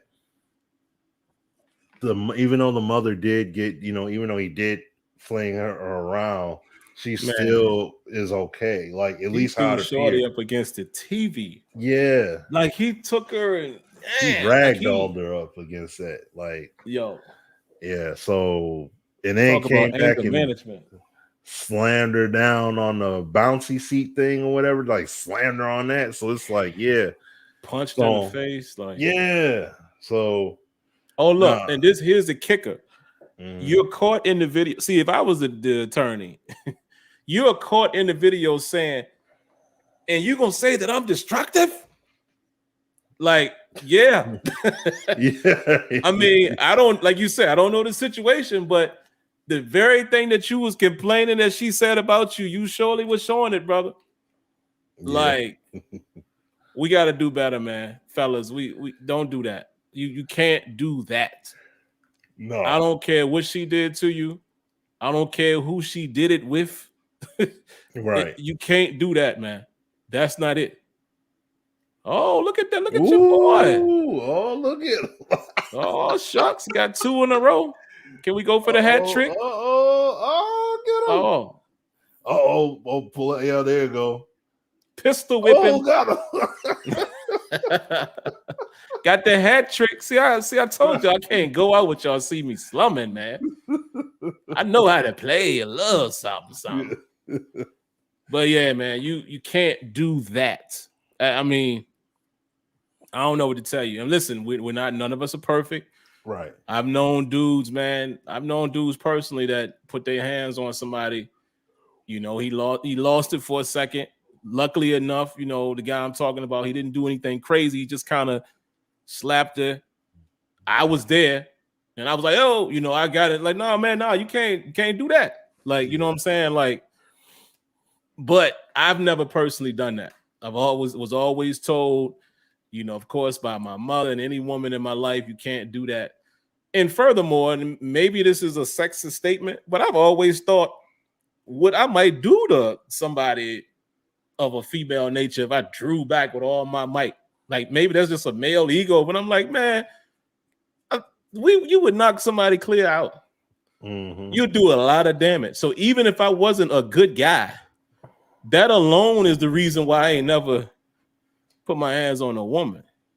You know what I mean? But like I said, not even just because of that. My reason is you just don't do that.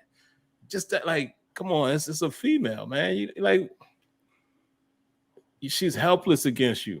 Yeah. You can't do that, man. You can't do that. And then repeatedly, like I said, the difference is with what he did. That was pure rage because how he slammed her up against that TV, like that was more than just hitting her. That was like, then he called her the word, like I'm only gonna say it. I'm not gonna say it because I'm keeping it clean here, but he had intentions. That wasn't just, nah, I'm mad. No. He had intentions. And that's what I'm saying. You can't, and to me, it looked like this is something he do all the time to Shorty. Like, yeah, I felt bad for him, man. Oh, look at your boy. Yeah. But that's all, man. We, like I said, every now and then we're gonna have some real talk on the show, man. Introduce some of that. Can't do that, fellas. Please don't be that guy. Please don't be that guy. Respect your women. Walk away if you have to. Yeah. And like what happened? Apparently, Twitter can have a sit back and see the process of process. Yeah, and that's true too, man. Thank you for saying that, DJ. I saw you tweet that earlier. That's the thing too. You notice me and Smitty are just talking about what happened on the surface. I'm not claiming this dude is a horrible person or nothing like. We don't know the details, so I'm not going to be so quick to throw this man in the trash and all that. It's just that was wrong, brother. You can't do that. But like DJ said, more facts will be revealed. It doesn't sound good because of what he was saying. It almost sound like that maybe she said something to somebody, and she was saying, if you listen, she said something like, yo, this is difficult or something. Maybe they breaking up, or maybe it's a child custody situation. It's something like that, maybe. I don't know. But more would be revealed. So like DJ is saying, I'm not gonna just, and shout out to DJ. DJ said this on Twitter. He also said, look, what he did was wrong. No question. But I'm just not quick to judge like that. I got let's see some facts. And I should have drew my sights down right there. Let's figure out what really happened before we dive all the way into him.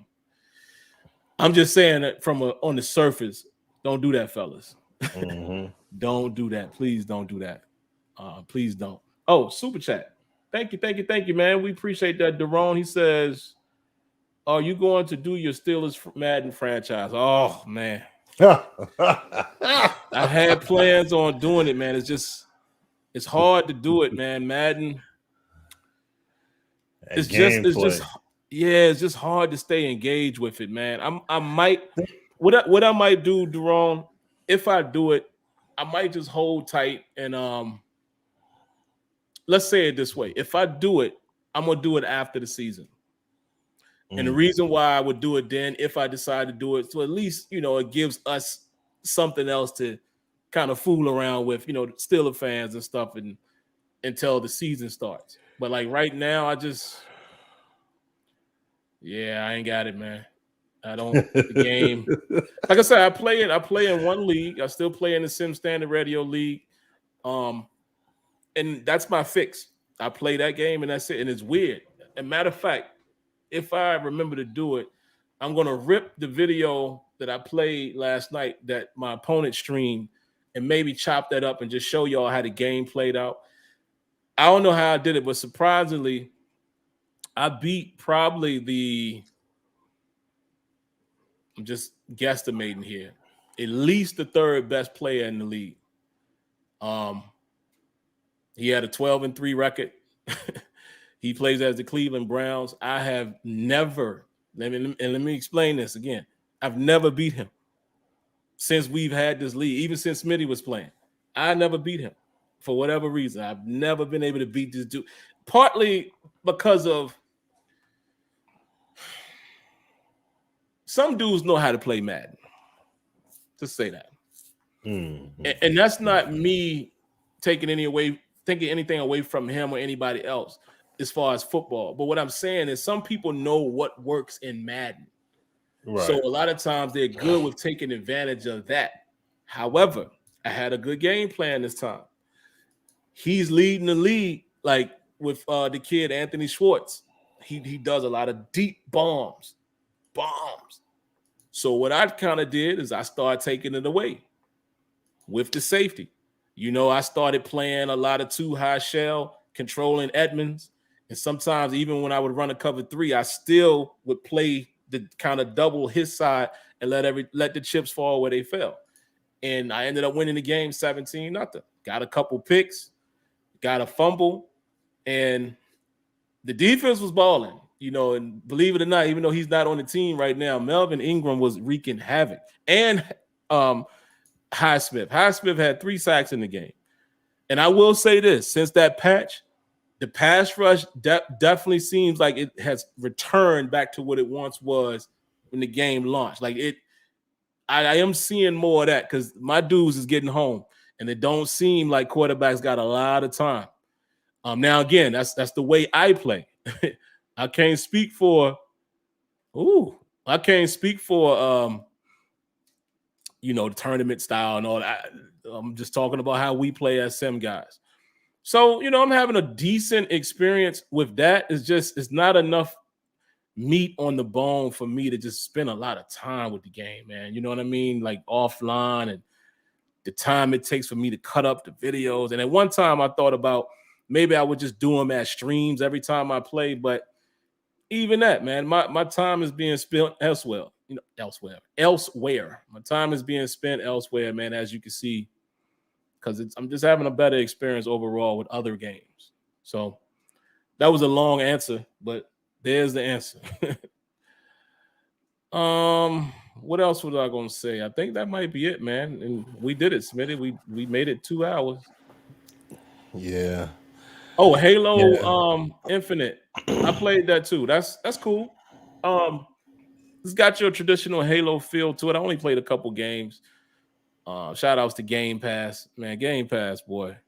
If you got an Xbox, and most people know that the PS5 is my primary console, but if you got an Xbox, well, Game Pass is definitely the way you want to go. No question. Mm-hmm. I have not bought not one game on Xbox, but I've been playing quite a few games. So, that's all I got, man. That's pretty much it. Oh, one last thing, real quick. Oh yeah, I'll just touch on this real quick. The young Dolph situation. Oh yeah. Just real quick. I'll just touch on this. Rest in peace, man. Yeah, like rest in peace to him. Prayers to the family and everything like that. Friends, of him, and it's a sad situation. No matter how we look at it, and we see it multiple times over. This is not something brand new. It doesn't lighten the situation at all, no matter how we look at it. Oh, excuse me. And I mean, it's not like this is a youngin, young, like a guy that was 24, 25 years old or something like that, or 21, 18, 19-year-old kid. Like, this guy is 36 years 36. Old. Yeah, you know what I'm saying? This 36-year-old dude here. Successful, and some of the footage that I've seen or seen stuff on Twitter about or whatever on YouTube and looked at, it's like, Dolph was the good guy and he did good things and etc. But I also heard about the hood stuff to a Yeah, degree as man. well.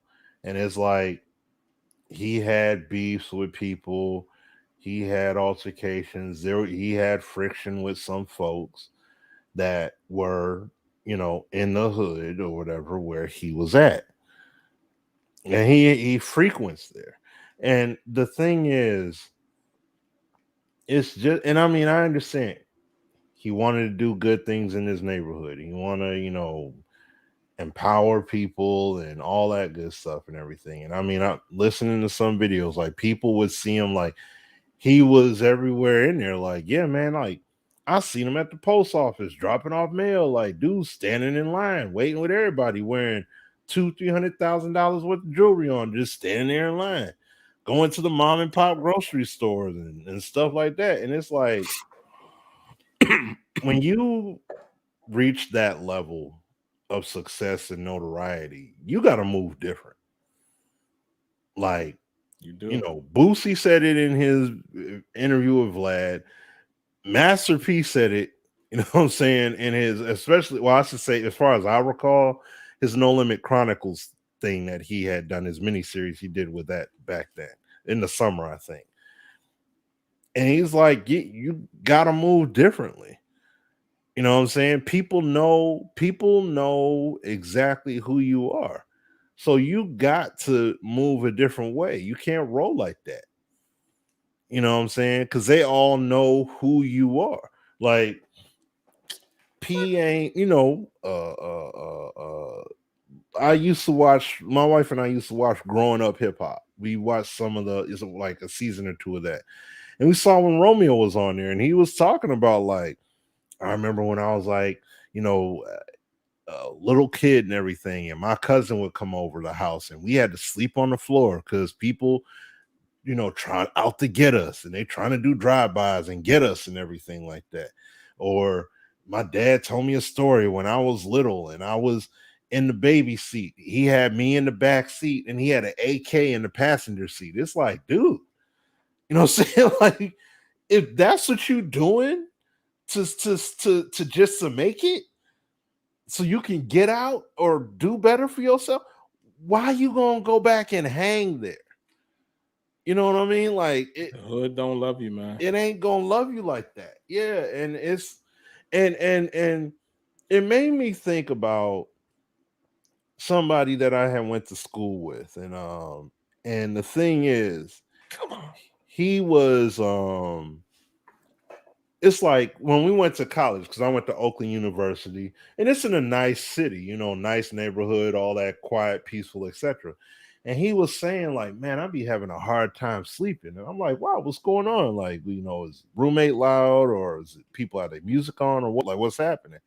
And he's like, nah, man, I'm used to hearing gunshots. I'm used to hearing, police cars driving by and all that stuff. He's like, that's comfortable to me. Like, we laughed at it a little bit because that It's just sounded real. so weird. You know what I mean? Yeah, it's Like, real. how's that comfortable? But that's, he got mentally conditioned. Like, he's conditioned to that way of living. Because, like, when we started college, we had to stay on campus that first year. He was like, yo, as soon as I can get off campus, man, I'm going back home. Like, that's his comfort zone. So, because my thing would be like when I would listen to music and I listen to hip hop and I hear these guys talk about the drug dealing, the killing, the dope dealing, all that stuff and everything. And then it's like they make it out. And then you see these dudes doing interviews and stuff, hanging out in the same spots they said was so bad, but you hanging there now. And I'm Right. like, And why now would you got you? money. Yeah, exactly. It's like, why would you still go back when that's supposed to be the baddest places in the world? Like, oh, it was so terrible. But you hang in there like that's what's up. And it's like financially and everything else, you're removed, but you're not removed though. You still have that great attachment. Like, you still gotta hold on to the hood like that. You gotta hold on to that upbringing. And you gotta switch that stuff up, man. And it's like listen to these guys that are super duper accomplished guys like the Master P's of the world. Ain't no way in the world you are going to see Jay-Z ever go anywhere near the Marcy Projects today.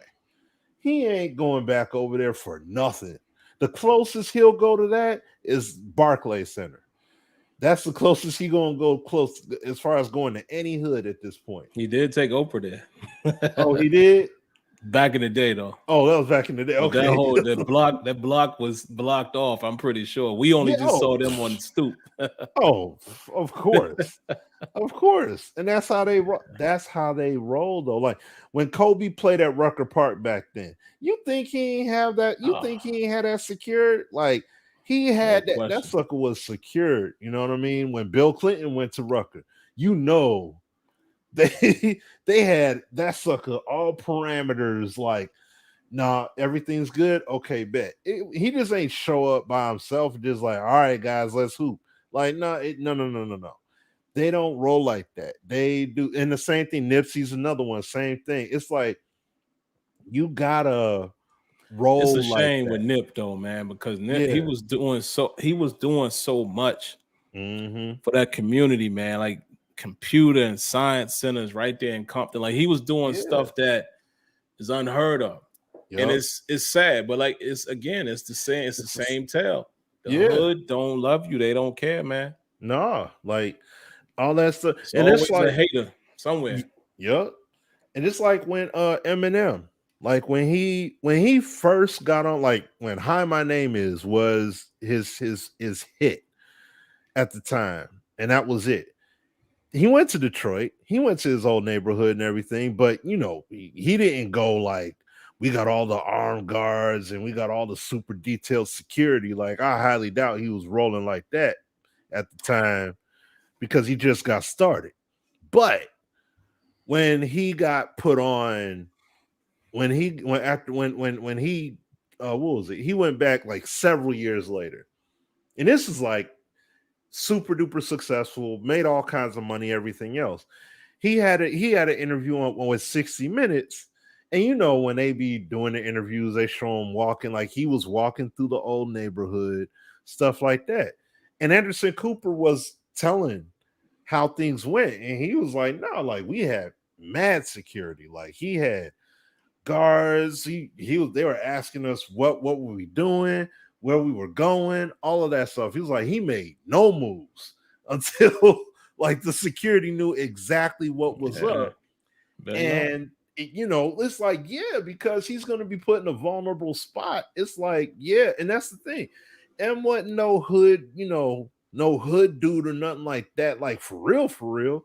But he's putting himself in that compromised position. So it's like, I'm going to make sure this is going to be the safest, vicinity that I'm going to be in for this time being. So, and it's like, that's how they got to roll. Like, you got Master P teaching people now. He doing seminars on helping people get their credit right.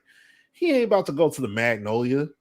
You know what I'm saying? He ain't about to be in the Calliope. All right, I'll see y'all in the Calliope. I'm going to be there and we going to do. No. He ain't rolling like that. And if he did, you know what I'm saying? He's going to have it set up accordingly. Like, that's the way you got to move that way. It's not about saying I'm not going to help the hood out or I'm not going to have people's backs and none of that. It's just you got to move a different way. And because everybody that you came up with, you know what I mean, they're not your teammate or whatever. Like if you've seen that Wu-Tang Saga TV show, I don't know if you've seen it at all, Sim, but I've watched it, and it's like when they were starting to come up, the dude that played Ghostface was there cracking jokes with Raekwon, and they're like, dude came up and said, yo, I heard you on that track. That sucker sounded hot. Gotta give you props. And my man was like, yo, I think I jacked that dude before though. And it's like, that's the thing. Like these dudes was going through the struggle. Even when they were nearly put on, they had that hotel party. My man went in that couple's room and stole their jewelry to get some money so he could feed his kids. It's like, like these cats trying to get paid. They need that paper. They need, they came from a very impoverished situation where they got to hustle, steal, all that stuff. They do whatever they got to do so they could try and get ahead. So it's like, yeah. What do you think the next man gonna do that's next to you? You gonna sit there and be shining in his face over and over again, and he just gonna sit there and say, "Oh Right. yeah, come on through and hang with us, hang with all of us that been struggling, and we gonna act like it's all good." Man, please, they will say they'll turn on you. You got to be smarter than that. So that's what I'm just saying. Like, it sucks to see all that being said. Just to make the point, it sucks to see this kind of stuff happen. And I mean, when you have people that are able to live and tell the tale, like Boosie is alive to be able to tell you, hey man, you got to move. You got to go to another, city, location, whatever. That's cool. You want to be down for those people, but you gotta pick your spots when you're gonna do that. And if you got, and especially if you got conflict with cats, you definitely need to stay away. Yeah, man. You know what I mean? So that's I just wanted to just touch on that because I'm like, it's a very sad thing. It sucks. And I see people putting that narrative out there, man. And see, the internet is dangerous. Yeah, it's documented. Everybody knows him and Gotti had beef. It's been like that for years, but let's stop doing that. Yeah. Stop. I already seeing people talking about, yeah, it probably was Gotti people. Like, come on, man. Don't do that. They even put Soldier Boy on it. Yeah, come on, man. Y'all need to stop doing that, man. Because the internet is dangerous when it comes to stuff like that. Mm-hmm. It really is. Yep. That's crazy. That's crazy. Don't do that. No. Yeah. So it's sad. It sucks. It's sad. And I want to, I hopefully people going forward can hopefully learn from this and move a different way going forward. But yeah, but that's all. Just wanted to touch on that, like I said, touch on some real stuff and everything too at the end there. But yeah, man. But I know we got to wrap it up here, and I appreciate Sim and I definitely appreciate first of all the gameplay footage. Y'all got a stream within the stream. Y'all got some gameplay. Wasn't that great? Right. Started to get better towards the end. So yeah. So, but know we keep it real. I ain't ashamed. Yeah. It is what it is. So, but no, man, we have fun with it, with y'all, coming on here tonight, being able to break bread with you guys and everything. It's fun like always. We enjoyed it. Thanks a lot for joining us and everything. And definitely look forward to, hopefully we'll have some stuff in addition to talk about next week like we did this week. Next week we probably won't be here, by the way. Oh, really? Oh yeah, that's right. It is Thanksgiving. Oh, well, then there you have it. So we'll see. Oh yeah, it's getting to be around that time where the shows will be selective toward the end of the year. But so we'll see y'all in 2 weeks then, depending upon what's going on. So all right, well, till we see y'all again, I'll definitely say everybody enjoy their Thanksgiving. Enjoy however you go about it, whether you're going out of town to visit families, take a trip, hosting a dinner, whatever. Yep, be safe. Move cautiously accordingly. You know what I'm saying? Have fun and enjoy your time accordingly with your families and loved ones. So that's it. Smitty said it best. I have nothing to add to that other than do exactly what he just said, man. Happy early Thanksgiving to everybody. And we should be back the following week. Yep. So, and enjoy football, man. There should be tons of football on. If you're a Patriots fan, you might be somewhat smiling. I mean, again, you probably expected to be up higher than 13-0, but they coming, man. If they win tonight, the Patriots are 7-4. Don't sleep. Don't sleep. But I hope everybody's teams do well, except for the Chargers. And we'll talk to y'all before the next game. So if you're a Charger fan, I ain't got much to say to you. Can't wish you luck this week. But other than that, enjoy some college football. Enjoy the NFL. Enjoy this. I might go take a peek at my Sixers. I know they playing. They were up a little while ago, and we shall see. But other than that, catch y'all in 2 weeks. Catch y'all in 2 weeks. Yep. Peace. Peace.